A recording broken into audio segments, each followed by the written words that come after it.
हरे कृष्णा सभी को। आप सबका एक बार और स्वागत है श्रीमद् भगवत गीता के क्लास में। तो कल हमने चैप्टर 1 स्टार्ट किया था, जहाँ पे हमने देखा कि किस प्रकार से दोनों सेनाएं आमने सामने खड़ी थी, शंख बज चुके थे, और अर्जुन भगवान श्री कृष्ण को कहते हैं कि मेरा रथ दोनों सेनाओं के मध्य में ले चलो। अब आगे देखते हैं कि आगे क्या जो है चीजें होती है और क्या भगवान श्री कृष्ण बोलते हैं।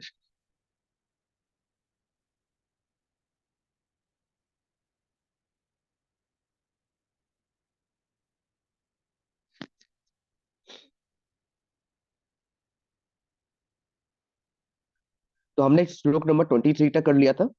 अब श्लोक नंबर 24 से स्टार्ट करते हैं। संजय उवाच एवं मुक्तो ऋषिकेशो गुडाकेशेन भारतः सेनयोरुभयोर्मध्ये स्थापयित्वा रथोत्तमम्। अब यहाँ पे संजय धृतराष्ट्र को बोलते हैं कि हे भरतवंशी, अर्जुन द्वारा इस प्रकार संबोधित किए जाने पर भगवान श्री कृष्ण ने दोनों दलों के बीच में उस उत्तम रथ को लाकर खड़ा कर दिया। अर्जुन ने कहा कि प्रभु मेरे रथ को दोनों सेनाओं के मध्य में ले चले, जिससे मैं देख पाऊं कि अपने प्राणों की आहुति देने के लिए युद्ध में भाग लिया है। और यही चीज देखने के लिए अर्जुन ने भगवान श्री कृष्ण से कहा कि मेरा रथ दोनों सेनाओं के मध्य में ले चले। अब वह यहाँ पे संजय कह रहे हैं कि हे भरतवंशी, अर्जुन द्वारा इस प्रकार संबोधित किए जाने पर भगवान श्री कृष्ण ने अ, दोनों दलों के बीच में उस उत्तम रथ को लाकर रख दिया। अब आगे यहाँ पे संजय कहते हैं भीष्म द्रोण प्रमुक्त सर्वेशा च महिषिताम् उवाच पार्थ पश्यतान् समवेतान् कुरुनीति। अब यहाँ पे जो है संजय कहते हैं कि भीष्म द्रोण तथा विश्व भर के अन्य समस्त राजाओं के सामने भगवान ने कहा कि हे पार्थ, यहाँ पर एकत्र सारे कुरुओं को देखो। सबसे पहले भगवान ने अर्जुन को कहा कि कौरव सेना को देखो, जहाँ पे भीष्म द्रोण तथा जितने भी विश्व भर के समस्त राजा हैं, उन सभी के सामने भगवान ने कहा कि कौरव को देखो। हे अर्जुन, कौरव को देखो। फिर आगे भगवान कहते हैं ततरा पश्यत स्थितान पार्थ पितृनथ पितामहान आचार्यान् मातुलान् भ्रातॄन् पुत्रान् पौत्रान् सखीम् अस्तथा श्रवसुरान् शूद्री अश्चैव सेनयोरुभयोरपि। अब यहाँ पे संजय कहते हैं कि अर्जुन ने वहां पर दोनों पक्षों की सेनाओं के मध्य में अपने चाचा चाचाओं, पितामहों, गुरुओं, मामाओं, भाइयों, पुत्रों, पौत्रों, मित्रों, ससुरों और शुभचिंतकों को भी देखा। अर्जुन ने अपने चारों ओर नजर घुमाया, कौरव सेना की ओर भी, पांडव सेना की ओर भी, ताऊ, पितामहों, गुरुओं, मामाओं, भाइयों, पुत्रों, पौत्रों, मित्रों, ससुरों और शुभचिंतकों को देखा। अर्जुन ने सब देखा, अरे ये तो मेरे रिश्तेदार है, अरे वो देखो मेरे मामा, मेरे चाचा, मेरे ताऊ, मेरे पितामह, अरे ये तो मेरा पुत्र है, ये मेरा पौत्र यानी नाती है, यह मेरा पोता है। इस तरीके से दृश्य अर्जुन ने देखे। फिर आगे संजय कहते हैं तानस मीक्ष्य स कौन्तेय सर्वान् बन्धून् अवस्थितान् कृपया परया विष्टु विषीदन्नीदम् ब्रवीत। अब यहाँ पे संजय कहते हैं कि जब कुंती पुत्र अर्जुन ने मित्रों तथा संबंधियों की इन विभिन्न श्रेणियों को देखा, तो वह करुणा से अभिभूत हो गया और इस प्रकार बोला। तो ये सारी चीजें देखकर, अपने सभी नाते रिश्तेदारों को देखकर अर्जुन यहाँ पे भावुक हो जाता है और वो बोलता है। अर्जुन उवाच दृष्टवेमं स्वजनं कृष्ण युयुत्सुं समुपस्थितं सीदन्ति मम गात्राणि मुखम च परिश्रु अश्यति। अब यहाँ पे अर्जुन कहते हैं, हे कृष्ण, इस प्रकार युद्ध की इच्छा रखने वाले मित्रों तथा संबंधियों को अपने समक्ष उपस्थित देखकर मेरे शरीर के अंग अंग कांप रहे हैं और मेरा मुंह सुखा जा रहा है। ये तो मेरे रिश्तेदार हैं प्रभु। मैं अपने रिश्तेदारों को अपने सामने देखकर, जिनमें मेरा पुत्र भी है, पौत्र भी है, मामा भी है, सभी मेरे मेरे रिश्तेदार हैं। मेरे पत्नी की ओर से रिश्तेदार हैं, मेरे रिश्तेदार हैं, मेरे साला है, मेरे पौत्र हैं, मेरे पोते हैं, नाती है, ये सारे लोग यहाँ पे हैं। मेरे अंग अंग कांप रहे हैं प्रभु, मेरा गला सूखा जा रहा है। ऐसा अर्जुन यहाँ पे कह रहे हैं। फिर आगे अर्जुन कहते हैं, वैपयुश्च शरीरे में रोम हर्ष अश्च जायते कांडिवम संसते हस्ता अथवा कचैव परिदहयते। अब यहाँ पे जो है अर्जुन कहते हैं, मेरा सारा शरीर कांप रहा है, मेरे रोंगटे खड़े हो रहे हैं, और मेरा गांडीव धनुष मेरे हाथ से सरक रहा है, और मेरी त्वचा जल रही है। तो अर्जुन कहते हैं, इन सभी दृश्यों को देखकर, मैं अपने नाते रिश्तेदारों को अपने समक्ष देखकर मेरा शरीर जल रहा है, मेरे रोंगटे खड़े हो गए हैं, मेरा गांडीव धनुष मेरे हाथ में नहीं ठहर रहा है, अभी गिर रहा है, और मेरी त्वचा भी बहुत ज्यादा जल रही है। फिर आगे अर्जुन कहते हैं, न च शक्नो मयवस्थातुं भ्रमतीव च मे मनः निमित्तानि च पश्यामि विपरीतानि केशवः। अब यहाँ पे जो है अर्जुन कहते हैं, मैं यहाँ अब और अधिक खड़ा खड़ा रहने में असमर्थ हूँ। मैं अपने को भूल रहा हूँ और मेरा सिर चकरा रहा है। हे कृष्ण, मुझे तो केवल अमंगल के कारण दिख रहे हैं।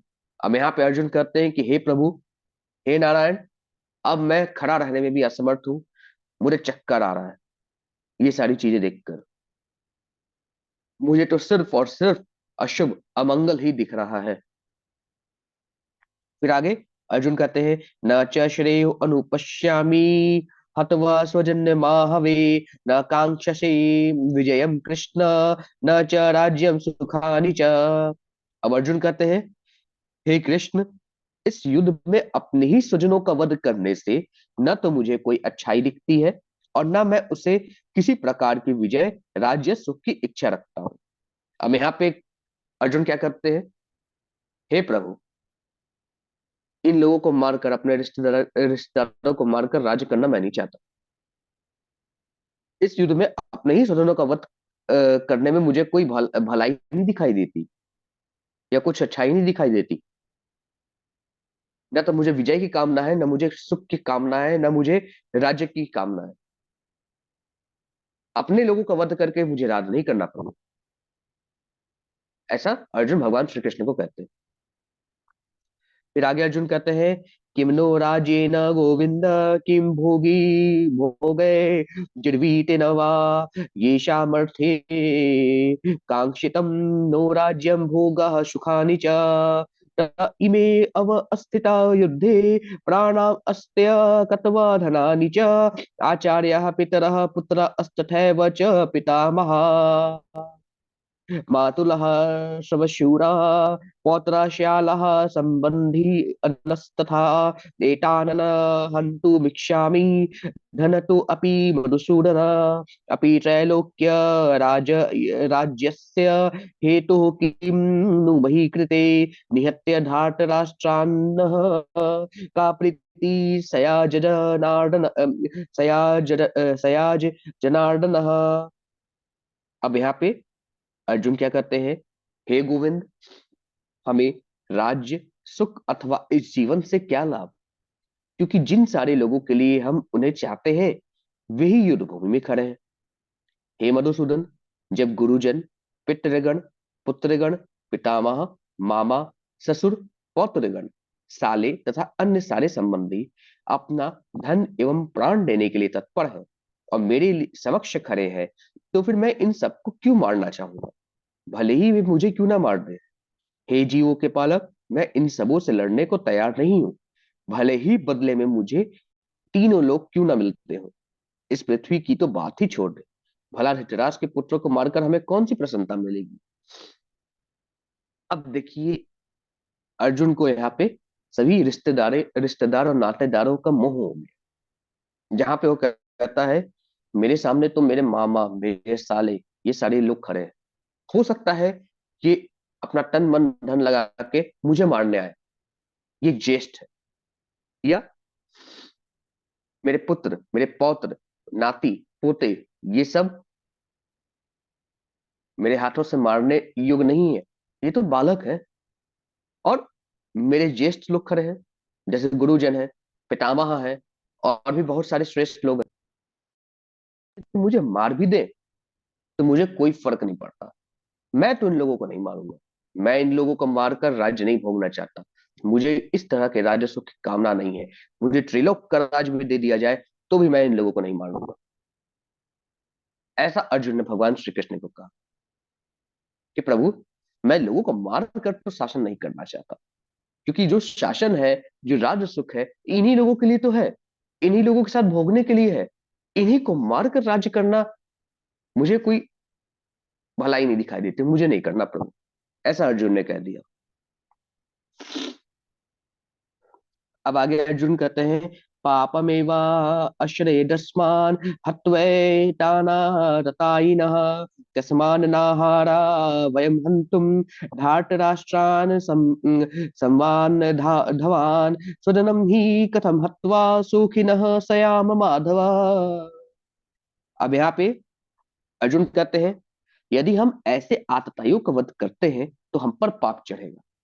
अतः यह उचित नहीं होगा कि हम धृतराष्ट्र के पुत्रों तथा उनके मित्रों का वध करें।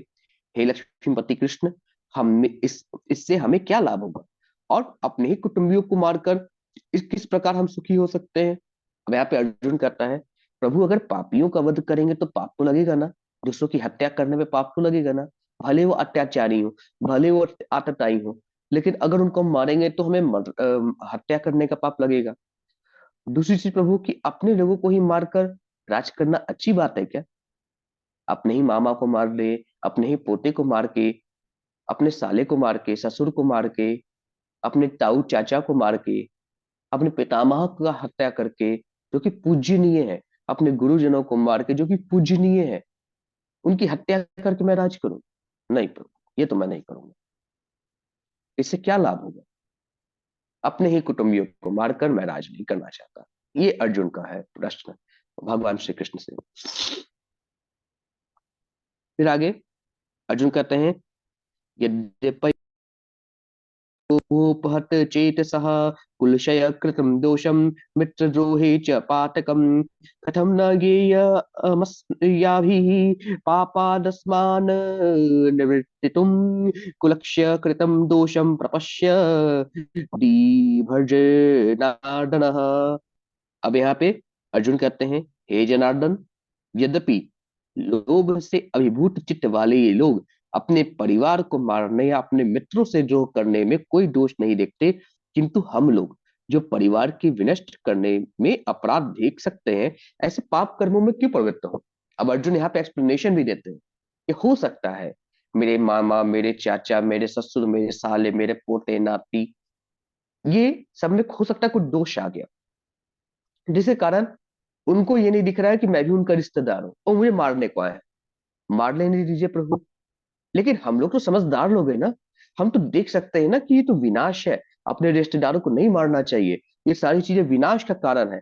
हम तो इस विनाश को देख सकते हैं, तो हम क्यों युद्ध करें? हमें तो युद्ध नहीं करना चाहिए। हम क्यों पाप कर्म करें, हम क्यों किसी की हत्या करें? हत्या करना तो पाप है ना प्रभु। तो अपने रिश्तेदारों की हत्या क्यों करें हम, बताइए। नहीं करना चाहिए हत्या।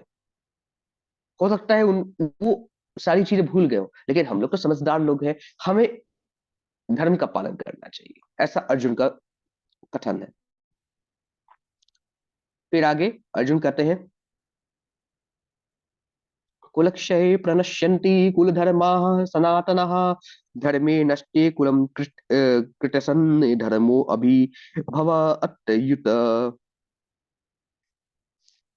अब अर्जुन कहते हैं, कुल का नाश होने पर सनातन कुल परंपरा नष्ट हो जाती है और इस तरह शेष कुल भी अधर्म में प्रवृत्त हो जाता है। अब अर्जुन यहाँ पे एक और एक्सप्लेनेशन देते हैं कि प्रभु, अगर किसी परिवार का कुल का नाश हो जाता है तो कुल की परंपरा नष्ट हो जाती है और पूरे कुल में पाप बढ़ जाता है। वो कैसे? अधर्माभिभावात कृष्ण प्रदुष्यन्ति कुलस्त्रियः स्त्रीषु दुष्टासु वार्ष्णेय जायते वर्णसंकरः। फिर आगे अर्जुन कहते हैं, हे कृष्ण, जब कुल में अधर्म प्रमुख हो जाता है तो कुल की स्त्रियां दूषित हो जाती हैं और स्त्रीत्व के पतन से हे विष्णुवंशी अवांछित संतानें उत्पन्न होती है। मतलब कि जब ये सभी रिश्तेदार नातेदार नहीं रह जाएंगे तो जो स्त्री है जो संतान उत्पन्न करेगी किसके साथ करेगी? तो जब स्त्रियां सिर्फ रहेंगी, सारे पुरुष का देहांत हो जाएगा, सारे पुरुष मर जाएंगे, तो फिर उनको कोई भी ऐरा गैरा नत्थु खैरा अपने काबू में करके और संतान उत्पन्न कर सकता है। इसका ये मतलब अर्जुन जो कह रहे हैं, अर्जुन कह रहे हैं कि जब ये सारे लोग नहीं रहेंगे, जितने भी पुरुष युद्ध में आए हैं सभी लोग मारे जाएंगे, तो कुल परंपरा की रक्षा कौन करेगा? पितामह गुरुजन रहेंगे नहीं, कुल परंपरा की रक्षा करने वाला है कौन? और जो युवा है वो अपने प्राण की आहुति दे देंगे, तो वे विवाह करके किस प्रकार संतान उत्पन्न करेंगे? धर्मयुक्त संतान तो उत्पन्न नहीं हो पाएगी। फिर जब इस तरीके का राज्य रहेगा या इस तरीके का परिवार रहेगा तो कोई जो है ज्ञान देने वाला नहीं है, कोई रास्ता दिखाने वाला नहीं है, तो जो युवा है वो भटक जाएंगे और उल्टे सीधे कार्य करेंगे। जब ज्ञान नहीं होगा तो अधर्म करेंगे। और मोस्टली जो पाप आता है स्त्री भोग से आता है, मोस्टली जो पाप आता है स्त्री भोग से आता है। तो सारे के सारे युवा इस तरीके से अवांछित संतान उत्पन्न करेंगे और वंशंकर संतानें होंगी। तो यहाँ पे एक चीजें समझने की नीड है। तो अर्जुन यहाँ पे क्या कह रहे हैं? अर्जुन कह रहे हैं, प्रभु, कुल परंपरा का नाश हो जाने के साथ यहाँ पे कुल की स्त्रियां दूषित हो जाएंगी। कैसे दूषित हो जाएंगी? कि उन्हें कोई भी अपने वश में करके जो है अवांछित संतानें उत्पन्न कर सकता है, कोई भी। क्योंकि पूरे कुल में अधर्म फैल जाएगा, कोई ज्ञान देने वाला नहीं है, कोई इनको रोकने वाला नहीं होगा। ये तर्क है अर्जुन का। फिर आगे अर्जुन क्या कहते हैं? शंकरो नारकायैव कुल घनानां कुलस्य च पतन्ति पीतरो दोषाम लुप्त पिंडोदक क्रियः। अब यहाँ पे अर्जुन कहते हैं, अवांछित संतानों की वृद्धि से निश्चय ही परिवार के लिए तथा पारिवारिक परंपरा को विनष्ट करने वालों के लिए नारकीय जीवन उत्पन्न होगा। ऐसे पतित कुलों के पुरखे पितर लोग गिर जाते हैं क्योंकि इन्हें उन्हें जल तथा पिंड देने दान देने के लिए क्रियाएं समाप्त हो जाती है। अब यहाँ पे अर्जुन कहते हैं, अवांछित संतानें होंगी तो वो भी धर्मयुक्त तो होंगी नहीं, अधर्मी होंगी। उनको किसी चीज का ज्ञान होगा नहीं। जब ज्ञान नहीं होगा तो अपने पितरों को भी तर्पण नहीं करेंगे, अपने पूर्वजों का भी ध्यान नहीं रखेंगे, कोई तरह की धर्म की कार्य नहीं करेंगे। जब धर्म के कार्य नहीं करेंगे तो उनके आने वाले जो संतानें होंगी उनमें कभी धर्म जाएगा नहीं, कोई पूजा पाठ करेगा नहीं, कोई धर्म का पालन करेगा नहीं और पितरों को कोई कुछ प्राप्त ही नहीं होगा, पितर लोक गिर जाएंगे और सारे के सारे पिंड दान की क्रियाएं समाप्त हो जाएंगी क्योंकि उनको ज्ञान देने वाला कोई है ही नहीं, बचा ही नहीं है खानदान में। तो इतना आगे जो है मतलब कि अर्जुन ने एजम्पशन किया या इतना कल्पनाएं कर ली कि हाँ ये हो सकता है, अगर ये हो गया तो ये हो जाएगा। अगर ये सभी मर गए तो स्त्रियां दूषित हो जाएंगी, अवांछित संतान उत्पन्न हो जाएंगी और वो आगे जाएंगे तो अधर्म करेंगे, सारे परिवार में अधर्म फैला देंगे, कोई पितरों को पानी देने वाला भी नहीं होगा। ऐसा अर्जुन का कहना है। फिर आगे अर्जुन कहते हैं, दोषय रहते है कुल घनानाम वर्ण संकर कारक है उत्सा अद्यंती जाति धर्म कुल धर्मा अश्च शाश्वतः। फिर अर्जुन कहते हैं, जो लोग कुल परंपरा को विनष्ट करते हैं और इस तरह अवांछित संतानों को जन्म देते हैं, उनके दुष्कर्मों से समस्त प्रकार की सामुदायिक योजनाएं तथा पारिवारिक कल्याण कार्य विनष्ट हो जाते हैं। अब अर्जुन कहते हैं कि जो लोग इसका कारण बनते हैं कि अवांछित संतान उत्पन्न हो रही है, पूरे कुल में अधर्म फैल रहा है, पितर लोक गिर रहे हैं, इस तरह की चीजें जहां पे होती हैं तो सभी की सभी योजनाएं, सामुदायिक योजनाएं या पारिवारिक कल्याण की योजनाएं भी नष्ट हो जाती है, ऐसा अर्जुन का कहना है। फिर आगे अर्जुन कहते हैं, उत्सन्नेन कुल धर्माणाम मनुष्याणाम जनार्दन नरके नियतम वासो भवती नुश्रुषुमा। अब यहाँ पे अर्जुन कहते हैं, हे प्रजापालक कृष्ण, मैंने गुरु परंपरा से सुना है कि जो लोग कुल धर्म का विनाश करते हैं वे सदैव नरक में वास करते हैं। अब यहाँ पे अर्जुन कहता है कि मुझे गुरु परंपरा, यानी जब मैं शिक्षा ग्रहण कर रहा था तो मुझे बताया गया था, जो लोग कुल धर्म का नाश करते हैं, जो लोग अपने स्वजनों को की हत्या करते हैं, वो सदा नरक में वास करते हैं। जो अपने लोगों की हत्या करके राज्य करते हैं, क्योंकि उस समय अ, ये सिखाया जाता था कि आप अपने, अगर मान लीजिए आपके पिता है, आपके सिंहासन पर बैठे हैं, अगर उनकी हत्या करके आप राज कर रहे हो तो आप सदा नरक में वास करोगे। या अपने लोगों की हत्या करके, अपने भाइयों की हत्या करके, अपने भाइयों को वध करके अगर आप राज करते हो तो आप नरक में वास करोगे, ऐसा बताया जाता है। एक तरीके का आप समझिए कि एक अच्छे एटिकेट्स ने, अपने भाई की हत्या करके आप राज नहीं कर सकते।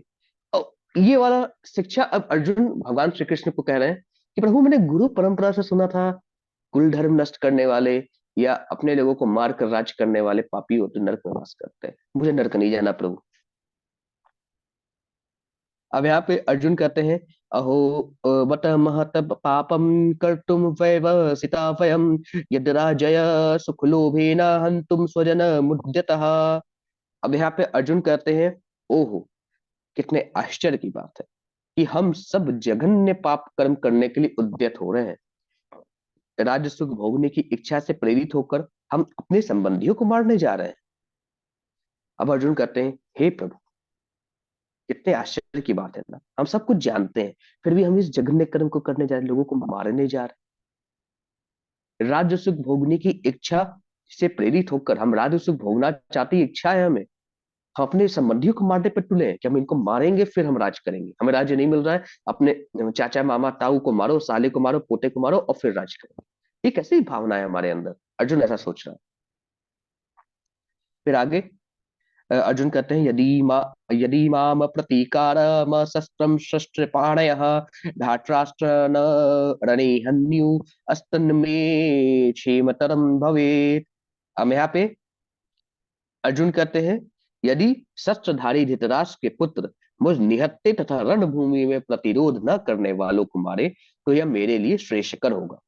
अब अर्जुन कहते हैं कि मैं तो कभी हथियार नहीं उठाने वाला प्रभु, हो सकता है कि ये जो मारने आए हैं मुझे, मार दे मुझे, मुझे कोई दिक्कत नहीं है, मैं मर जाऊंगा लेकिन मारूंगा नहीं, ये मेरे लिए सबसे बेस्ट रहेगा, ऐसा अर्जुन कहते हैं।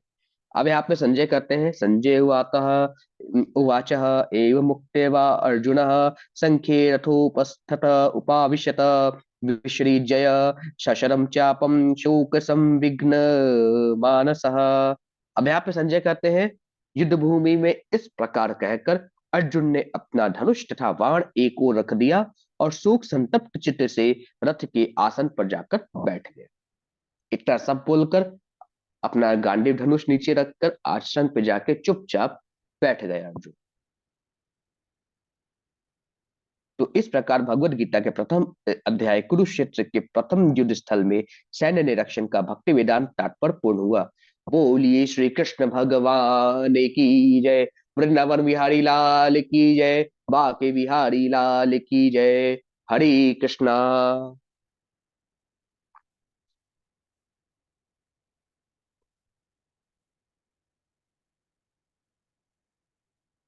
तो इस प्रकार से हमने अध्याय पहला कुरुक्षेत्र की भूमि पे निरीक्षण या अर्जुन विषाद योग, ये हमने यहाँ पे सीखा। ठीक है, तो ये सारी चीजें हैं जो अर्जुन ने भगवान श्री कृष्ण से कही कि मुझे युद्ध नहीं करना है, मैं अपने लोगों को मारकर युद्ध नहीं करना चाहता। हमने बहुत सारे उदाहरण दिए हैं उसने, अर्जुन ने, कि भाई हमने गुरु परंपरा में सीखा था अपने लोगों को मार के जो राज करता है वो नरक जाता है।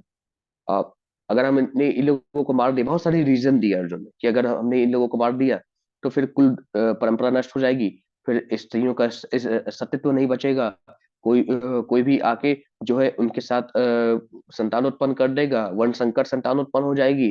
फिर आगे वो जो है पितरों को पानी नहीं देगा, पितर लोग गिर जाएंगे, और उसका कारण मैं रहूंगा। तो मतलब कि कुल धर्म नष्ट करने वाला महापापी होता है, उसे नरक में भेजा जाता है। फिर अर्जुन ने एक और रीजन दिया कि भाई हो सकता है कि इनमें अधर्म प्रवृत्ति आ गई हो, इनका जो है ऐसा माइंड आ गया हो कि हमें मार के राज ले ले।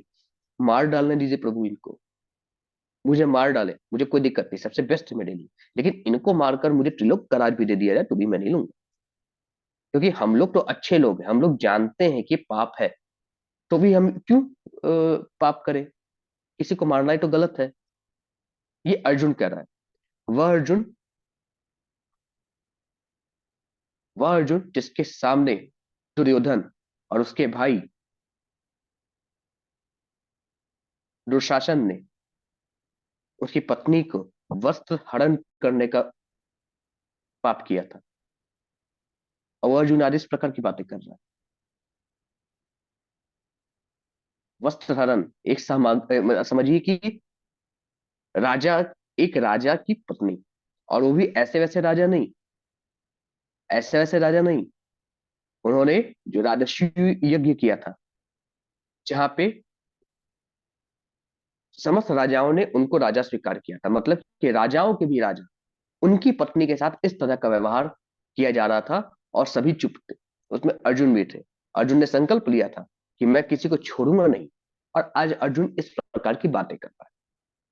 तो ये सारी चीजें थी कि जो हमने पहले अध्याय में पढ़ी।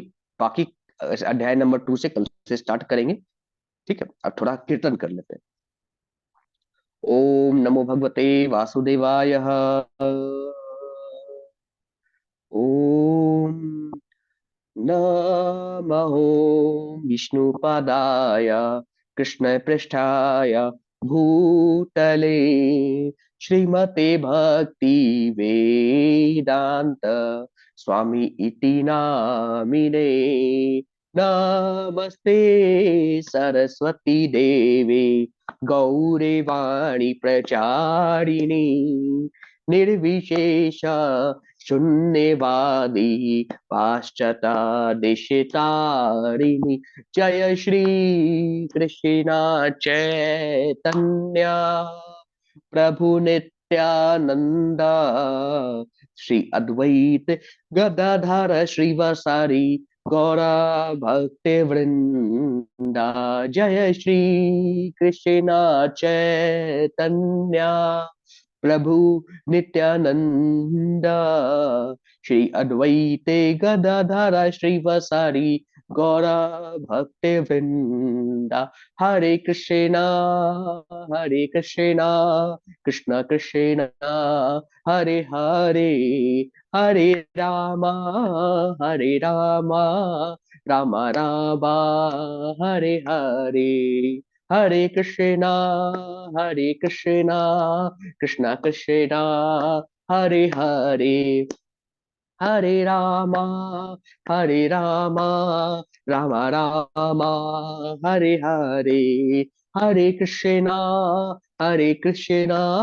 कृष्ण कृष्ण हरे हरे, हरे रामा हरे रामा, राम राम हरे हरे। हरे कृष्णा कृष्ण कृष्ण हरे हरे, हरे राम राम राम हरे हरे। हरे कृष्णा कृष्ण कृष्ण हरे हरे, हरे राम राम राम हरे हरे। हरे कृष्णा कृष्ण कृष्ण हरे हरे, हरे राम राम राम हरे हरे। हरे कृष्ण हरे, हरे राम राम राम हरे हरे। कृष्णा हरे कृष्णा कृष्णा कृष्णा हरे हरे, हरे रामा हरे रामा, राम राम हरे हरे। हरे कृष्णा कृष्णा कृष्णा हरे हरे, हरे रामा हरे रामा, रामा रामा हरे हरे। जय राधा गोविंद राधा गोविंद राधे, जय राधा गोविंद राधा गोविंद राधे, जय राधा गोविंद राधा गोविंद राधे, जय राधा गोविंद राधा गोविंद राधे।